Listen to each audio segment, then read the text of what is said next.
En este video vamos a trabajar el caso inverso del video anterior. En el video anterior lo que hicimos era aproximar un conjunto desde afuera mediante abiertos. Sin embargo, ahora lo que vamos a hacer, vamos a aproximar desde adentro, pero mediante conjuntos compactos. Como podemos notar, ahora tenemos una condición en donde tomamos un conjunto Lebesgue medible de medida finita, como está acá, y entonces dado un epsilon existe un conjunto compacto tal que vamos a poder aproximar este conjunto desde adentro con una medida menor a epsilon. Ahora, en el caso donde consideremos que sea una medida infinita, por ejemplo, el problema que ocurre acá es que no vamos a poder encontrar un compacto. Sin embargo, vamos a poder cambiar esta condición de acá por un cerrado. Y eso es realmente lo único que cambia. Otra cosa importante a considerar acá es que esta propiedad no es una propiedad cualquiera que se produce en todas las medidas. Esto ocurre en particular con las medidas Lebesgue. Hay muchas medidas donde esto no ocurre y por lo tanto hay que tener mucho cuidado con esta propiedad. Como lo conversé en otros videos, esta es una propiedad que se le conoce, que es parte de lo que se le llama las medidas de Radon. Si quieren pueden investigarlo. Y es una propiedad intrínseca nuevamente de la medida Lebesgue. Existen muchas otras medidas que no satisfacen esta propiedad. Por ejemplo, tenemos la medida del conteo. Cuando la definimos en la sigma álgebra de las partes de n, tiene que ser en un conjunto infinito, si no, esto no pasa. Y acá consideramos los conjuntos cerrados y abiertos como los singletons, o sea, estamos tomando la topología discreta y en este caso tenemos que esta medida no va a ser regular interna, que esta es la propiedad fundamental de la medida Lebesgue. Otra cosa, para recordar el video anterior, lo que hicimos fue lo mismo pero al revés. Esto quiere decir que si tomamos un epsilon mayor a 0, vamos a cerrar esto en un cuadro de otro color acá para no confundirnos. Entonces tomamos un epsilon mayor a 0, un conjunto A medible. Ahora acá da lo mismo si la medida es finita. A medible pongamos entonces. Medible Lebesgue. Y entonces existe un O abierto. Tal que el A va a estar contenido en el O. Y ahora si sacamos la medida del O cuando le quitamos el A,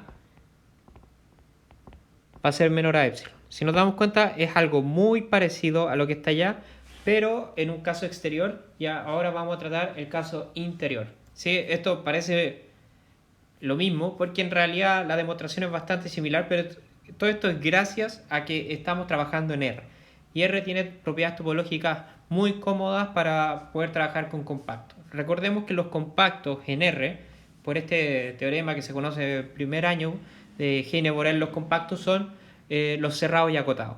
Entonces, ya ahora tenemos todas las propiedades y todas las armas listas para poder resolver este ejercicio.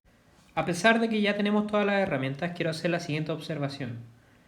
He visto comúnmente a los alumnos equivocarse respecto al siguiente tema que ocurre con los conjuntos de medida finita. A veces existe la creencia de que un conjunto de medida finita implica que es un conjunto acotado. Y esto no es cierto. Existen muchos conjuntos que no son acotados y con medida finita. Una manera fácil o intuitiva de encontrar estos ejemplos es considerando las series infinitas que sean convergentes. La serie infinita convergente más común, por así decirlo, corresponde a cuando tomamos la suma de todas las potencias de 2 negativas. Entonces tomamos 1 dividido 2 a la n con n en los naturales. No es difícil ver, esto es una serie geométrica, que esta serie converge a 1. Entonces el truco corresponde a tomar intervalos, una colección de intervalos, donde el largo de cada uno de ellos tiene que ser un miembro de esta serie. Y esto es con n en los naturales. Y entonces lo que vamos a hacer es ir trasladando estos i sub n hacia el infinito y así pues, nos va a dar un conjunto que no sea acotado. La unión de todos estos intervalos va a ser el conjunto no acotado. Entonces, por ejemplo, para el i1, el largo nos corresponde a 1/2. Y para i2 va a ser 1/4. Y ahí sucesivamente. Entonces el intervalo de i1 puede ser el siguiente. Tomamos como i1 como el intervalo 1, y este intervalo tiene que tener largo 1/2. Entonces le vamos a decir 1,1 más 1/2. Podría ser la suma, pero el tema es que se entienda la sucesión de intervalos. Y ahora vamos a tomar el intervalo i2, pero ahora vamos a partir en 2 y entonces tiene que ser de largo 1/4. Entonces va a ser 2,2 más 1/4. Y el I3 tiene que ser 3,3 más 1/8. Y así sucesivamente. Entonces ahora veamos que cuando tomamos el I sub n, va a ser n, n más 1 dividido 2 a la n. Y de este modo, lo que vamos a hacer es que el conjunto completo, digamos, sea E, lo vamos a escribir como la unión de todos estos intervalos. N en los naturales de I sub n. Y esto de acá es, podemos escribirlo un poco más explícito. N en los naturales, vamos a escribir n, n más 1 dividido 2 a la n. Y podemos notar que todos estos intervalos son disjuntos y no es difícil ver de que la medida de E tiene que ser exactamente el largo de todos estos intervalos, porque como son todos disjuntos, entonces la medida de B que se divide en una suma sin una desigualdad, y la medida de B de los intervalos corresponde al largo, y el largo de cada uno de estos va a ser n más 1 dividido en n, 1 dividido en 2 a la n, menos n en los naturales, y esto va a ser la suma de 1 dividido 2 a la n, porque bueno, la hemos construido así. Esto acá va a ser 1, el cual es finito. Y ahora, como pueden ver, el n toma todos los valores naturales y ustedes pueden probar de que no es acotado. Listo. Ahora sí vamos a pasar al motivo principal de nuestro ejercicio. Es importante este tema de que los conjuntos de medida finita no necesariamente son acotados, porque recordemos que estamos tratando de aproximar por compacto. Y los compactos en R son cerrados y acotados. Entonces necesitamos algún modo de acotar nuestro conjunto A. Entonces vamos a poner acá un asterisco y escribamos: necesitamos acotar a A de algún modo. Acotar al conjunto A. Sin embargo, no necesariamente va a ser acotado, pero lo genial es que podemos tomar un acotado que esté dentro de él y hacer esta propiedad con S. Y si este acotado que está dentro de la es muy parecido a la, entonces estamos listos. ¿Y cómo hacemos esto? Bueno, podemos aproximar a la de una manera astuta. Vamos a definir esta serie de conjuntos, sucesión, sea A sub n, y lo vamos a escribir como A intersectado con estos intervalos cerrados, menos nn. Si notamos, cuando tiramos el n al infinito, este de acá se va a transformar en toda la recta real. Entonces es natural darse cuenta de que la unión de los A sub n con n en los naturales va a tener que ser todo el conjunto A. Ahora, otra cosa que podemos notar, como cuando el n crece, este intervalo de acá sigue creciendo, entonces no es difícil ver de que esta sucesión va a ser creciente. O sea, el A sub n va a estar adentro de A sub n más 1. Esto ocurre con n en los naturales. Y ahora, como estamos trabajando con medidas, en particular la medida de Lebesgue, y además estamos con una sucesión de conjuntos que es creciente y que la unión nos da un conjunto que nos interesa, es natural pensar en esta condición de ser continua inferior de la media. Esto quiere decir lo siguiente, que si tomamos la medida de la unión de los A sub n, en realidad se puede escribir también como el límite de la medida de A sub n, cuando n tiende a más infinito. Y ahora recordemos que este mono de acá corresponde efectivamente a la medida de A. Entonces ahora podemos usar nuestra definición de sucesiones convergentes con epsilon y n epsilon. Entonces, ¿cómo lo escribimos? Dado epsilon mayor a 0, existe un n epsilon en los naturales, tal que si n es mayor o igual a n epsilon, tenemos que la medida de A, que corresponde al límite, ¿no es cierto?, menos la medida de A sub n, todos estos módulos, va a tener que ser menor a epsilon. En realidad vamos a tener que multiplicarlo por un factor, por un medio probablemente, para que al final nos dé lo que necesitamos, pero después podemos agregarlo. Ya. Entonces tenemos esto, y lo genial es que como esto es una sucesión creciente de conjuntos, tenemos que A sub n está contenido en A, entonces como la medida es una función creciente, por así decirlo, Entonces tenemos tenemos que la medida de a sub n va a tener que ser menor o igual a la medida de a.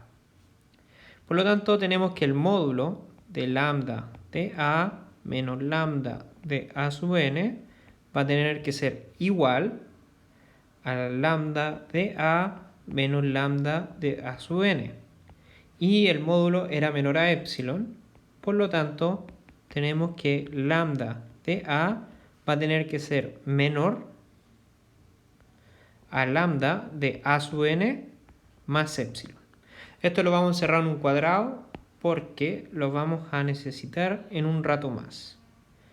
Y entonces ahora lo que quiero hacer, en lugar de tomar un n cualquiera, voy a fijarlo para no tener problemas más adelante y tratar, porque vamos a trabajar con este a sub n constantemente ahora. Entonces vamos a decir sea un n0 fijo mayor o igual al n epsilon. Entonces va a cumplir todas estas propiedades también, porque esto ocurre para cualquier n que sea mayor a este n epsilon. Entonces, como lo quiero fijar, le vamos a poner puros n0 acá. Y ahí nos queda bonito y listo para trabajar. Entonces, ¿qué tenemos ahora? Que a n0 es un conjunto cuya medida se parece a la medida de a con un error de epsilon, pero a de n0 es acotado. Por lo tanto, aquí sí podemos hacer como todo lo que necesitamos, porque acá los cerrados van a ser compactos también. Ahora se viene una parte mucho más fácil, al menos en mi punto de vista, en donde vamos a usar la regularidad externa y vamos a probar la regularidad interna de la medida LPI. ¿Cómo lo vamos a hacer?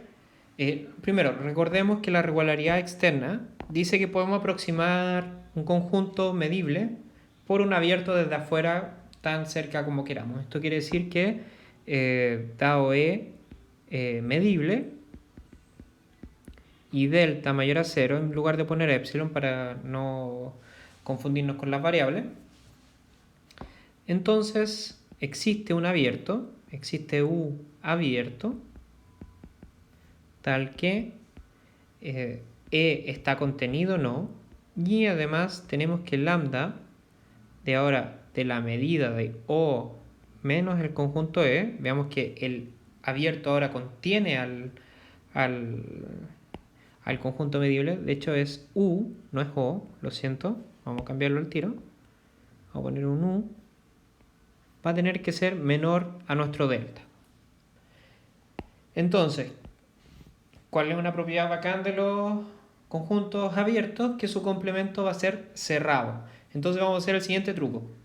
Sabemos que AN0 está contenido en N0, perdón, menos N0, N0. Como está escrito acá, AN0 en realidad es una intersección de este intervalo con el conjunto A. Entonces, es normal que AN0 está contenido también en el intervalo abierto menos N0 menos 1, N0 más 1. Lo alargué en un largo 1 en ambos lados y le quité los bordes para que este de aquí me quedara abierto. Ya, y ahora, ¿qué ocurre? Sabemos que cuando a un conjunto le quitamos otro nos va a seguir dando medible. Entonces decimos lo siguiente. Sea E definido como este intervalo de aquí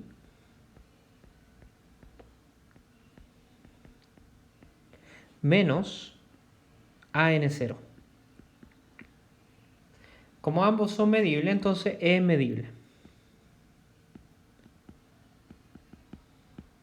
Y ahora podemos usar nuestra propiedad que está escrita en verde, de que es una medida externa, que es regular externa. Entonces existe un conjunto O, ahora le vamos a poner abierto, tal que ya tenemos un epsilon nosotros escogido, así que no tenemos que definir otro ni nada. Vamos a usar este mismo epsilon. Tal que el E va a estar contenido en O. Y además tenemos que la medida de O menos C va a ser menor a epsilon. Entonces esta es la parte fundamental del ejercicio. Ahora voy a hacer un pequeño dibujito para que se entienda lo que queremos hacer. Tenemos nuestro conjunto A, tenemos la recta real, ¿no es cierto? Entonces vamos a dibujar una línea como la recta real. Entonces nuestro conjunto A, que lo voy a hacer en azul, puede ser de esta forma. Así, así, y acá hay unos puntitos, y después una línea. La idea es que la suma de todas estas cositas nos dé algo finito. Y puede seguir para acá y para allá. Entonces digamos que nuestro conjunto A sub n, hasta aquí llega el menos n0. Y hasta acá está el n0. Entonces por aquí podría estar el 0. Ya, pues entonces todo lo que está acá adentro, de hecho toda esta parte azul corresponde al AN0. Esta parte que está aquí. Esos puntitos y eso. Eso va a ser el AN0. Entonces, el conjunto E va a ser algo como esto. Vamos a tomar, digamos, acá puede estar el menos n0 menos 1. Y entonces va a ser esto de aquí hasta acá.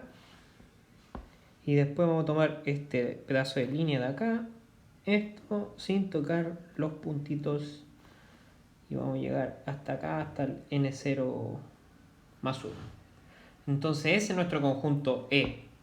Y ahora lo que vamos a hacer es el conjunto O, el abierto.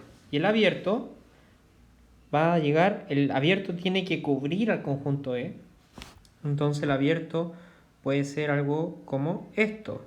Voy a hacer una línea paralela hasta acá y voy a poner los bordes con circulitos porque ahora estamos seguros que es un conjunto abierto. Voy a ponerlo hasta acá, hasta acá.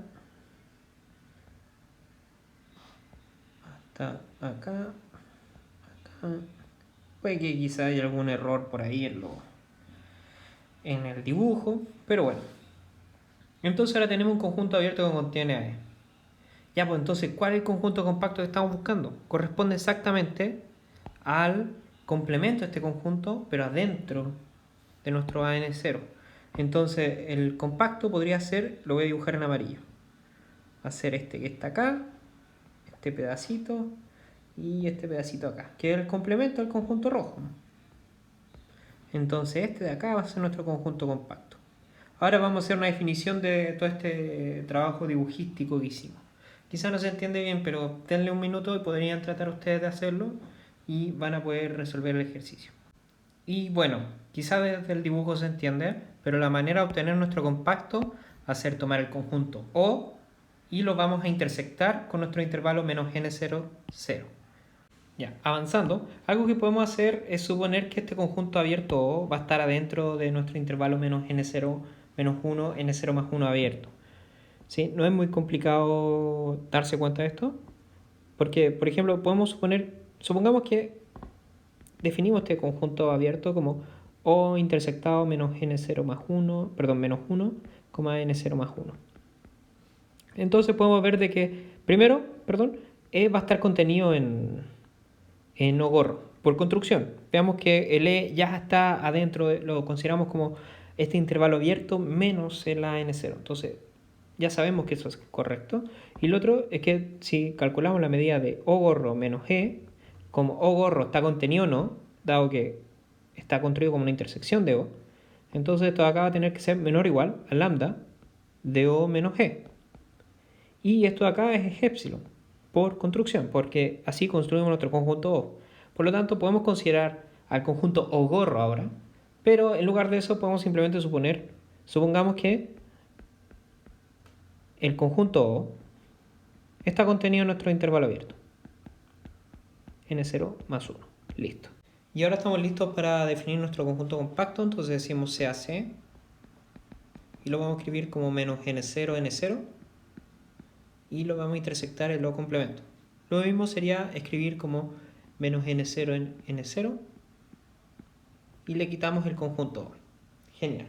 Entonces una pequeña afirmación que podemos hacer, digamos afirmación, es decir de inmediato que el conjunto C está contenido en AN0, que en realidad es lo que necesitamos. Entonces una manera de hacerlo es con contradicción. Quizá hay una forma más fácil, pero con contradicción igual sale cortito. Entonces decimos CAC, pequeño, en este conjunto C grande y suponemos que C no pertenece a N0. Ya, pues por construcción implica de inmediato que C pequeño pertenece a este conjunto E que construimos, porque AE es un conjunto más grande que este intervalo y le quitamos el AN0, entonces está de acuerdo a que C no pertenece a N0.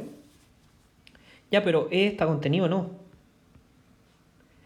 Y el C, como es una intersección entre un intervalo y un conjunto y O complemento, entonces eso implica que C pequeño pertenece a O y a O complemento, entonces pertenece a la intersección de estos dos, pero esta intersección es vacía, siempre esta intersección es vacía, entonces ahí tenemos una contradicción, por lo tanto C está contenido en AN0. Genial. Y ahora lo único que nos resta hacer es calcular la medida de la resta de A con C. Perdón, AN0 con C. Ahora tengo los conjuntos escritos acá y podemos empezar a trabajar en cuanto vale esta medida. Entonces, como podemos notar, podemos utilizar de inmediato la definición del conjunto C.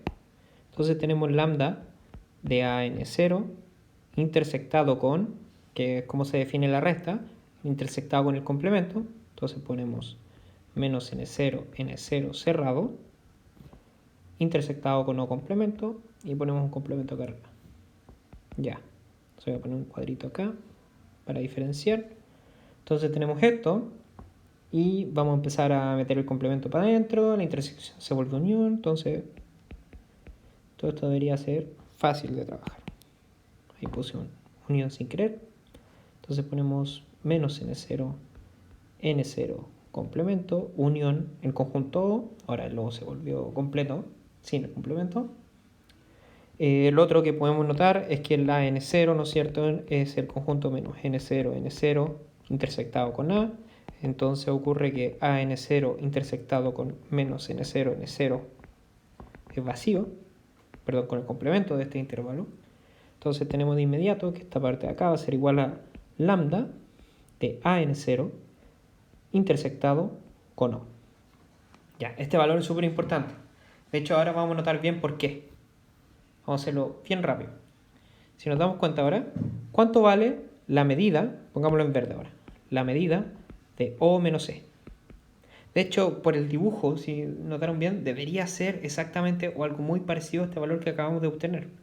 Entonces, veamos, como E vale este valor de acá, entonces tenemos que esto acá va a ser igual a lambda de O intersectado con menos N0 menos 1, N0 más 1,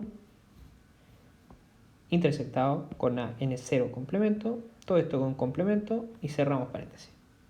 Ya, entonces, recordemos que supusimos que O está contenido en este intervalo de acá. Entonces no es difícil ver que esta igualdad de acá, a la que vamos a llegar, va a ser exactamente igual a lambda de O intersectado con AN0. Y por hipótesis este conjunto O se supone que es menor a epsilon. Por lo tanto, esta parte de acá arriba tiene que ser menor a epsilon. Esto es lambda de AN0 menos C es menor a epsilon. Y con esto ya estamos a un paso de demostrar este problema, porque obtenemos lo siguiente.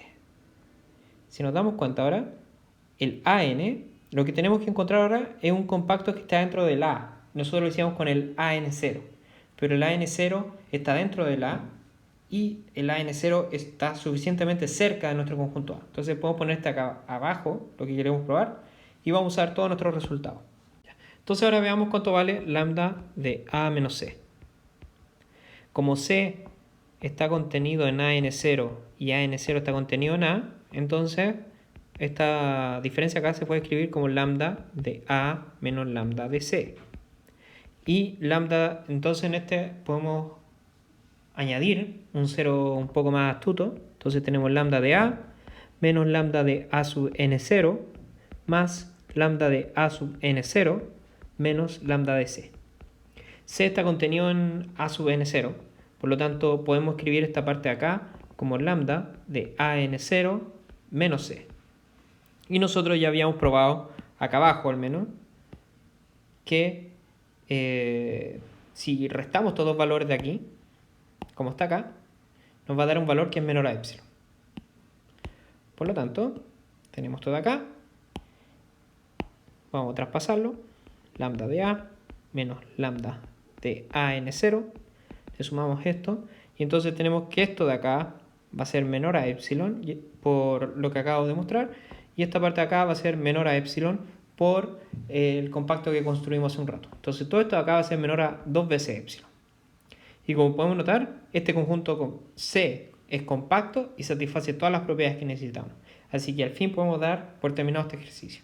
No tenía idea que iba a resultar tan largo, pero traté de hacerlo lo más preciso posible para que pueda entenderse completamente. Eso, nos vemos en otro video. Chao, chao.